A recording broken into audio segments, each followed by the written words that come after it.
தமிழ் பிச்சை எடுக்க உதவாது, திருடவும் உதவாது என்று மக்கள் நீதி மய்யம் தலைவரும் நடிகருமான கமல்ஹாசன் கூறியுள்ளார்.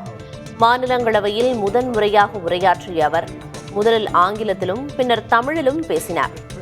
ஓட்டையும் நாட்டையும் கமல்ஹாசன் விற்கவே மாட்டான் என்று கூறிய அவர், உம்வினை உம்மை சுடுக, எங்கள் நாடு என்றும் நீடோடி வாழும், வந்தீர் வென்றீர் செல்வீர், இது உலக நியதி, அரசியல் நியதியும் கூட என்றும் தெரிவித்தார். प्रिय सहोदरी भवति भिक्षान्देहि சரி கேட்கும் உங்களுக்கு. பிரிய சகோதரி பவதி பிக்ஷாந்தேகி என்று தெலுங்கில் இசைவாடி வந்த அந்த மாமனிதர் இசைமேதை தியாகராஜன். அவர் பிக்ஷா பாத்திரத்திலிருந்து எடுத்த சில்லறைகள் நவீன காலத்திற்கு உதவாது என்று தெரிந்தவர்கள் நீங்கள். நீங்கள் வெள்ளைக்கார கல்வி கற்றது கண்டிப்பாய் கற்பூர புத்திதான். அது காற்றோடு போய் பல ஆண்டுகளாகிவிட்டன.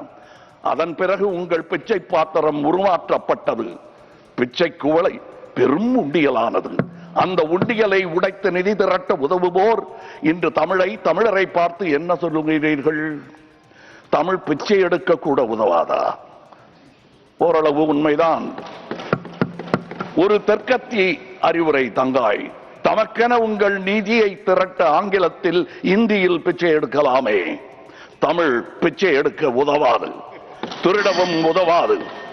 தமிழன் பிச்சை எடுக்க மாட்டான், அதுவும் உங்கள் பிச்சையை ஏற்கவே மாட்டான். தங்கச்சி, ஓட்டையும் நாட்டையும் இந்த கமலஹாசன் விற்கவே மாட்டான். உங்கள் சாபங்களில் எங்களுக்கு நம்பிக்கை இல்லை. Please conclude.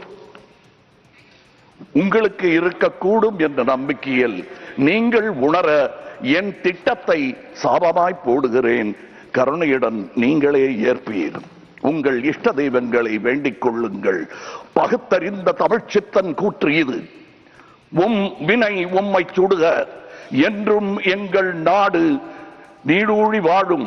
உம் வினை உம்மை சுடுக, ஓட்டப்பம் உம் வீட்டை சுடுக, வந்தீர் வென்றீர் செல்வீர், இது உலக நியதி, அரசியல் நியதியும் கூட. வீழ்க வளமுடன், தமிழ் என்றும் வாழும் நலமுடன். வணக்கம் அவை வந்தடைந்த தலைவர் கூட்டத்திற்கு. சென்றும் வருவேன், நாளை எமதே. உங்கள் கமல்ஹாசன். ஜெய்ஹிந்த். கமல்ஹாசனின் மாநிலங்களவை உரை விவாதத்தை ஏற்படுத்திய நிலையில் கடந்த ஆண்டு மார்ச் மாதம் மக்களவையில் நிதியமைச்சர் நிர்மலா சீதாராமன் பேசிய வீடியோ இணையத்தில் வைரலாக பரவி வருகிறது. அதில் தமிழ் படித்தால் பிச்சை கூட கிடைக்காது என விடுதலை இதழில் 1943 ஆண்டு கட்டுரை வெளியானதாக மேற்கோள் காட்டி அவர் பேசியுள்ளார். When this person speaks about Tamil, and much horribly, there's no objection. On the contrary, they would keep his photo. They will also say he is our Dravidian icon. I want to read that here, sir. He says, and I quote, and this was published in a magazine called Vidudalai on 27th November 1943. What does he say? And I will give you a brief translation afterwards. He says, Tamil padithal pichai kuda kadakad. That one line is enough, sir, but I will read the passage. What does it mean? If you learn Tamil, even bhiksha, meaning nobody, a beggar cannot also survive. You won't get even alms, meaning you won't even get anyone giving you dhan.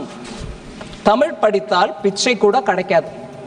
Tamil படித்தது பிச்சை எடுப்பதை தவிர வேற உயிர் வாழ ஒன்றுக்கும் பயன்படவில்லை என்பதோடு இதற்காக செலவு செய்த காலத்தை வேறு துறையில் செலவிட்டால் வாழ்வில் பயன் ஏற்பட்டிருக்கும் என்பதை 100 ஆண்டுகளுக்கு முன்பே தமிழ் கற்ற ஒரு அனுபவ புலவர் பாடியுள்ளார்.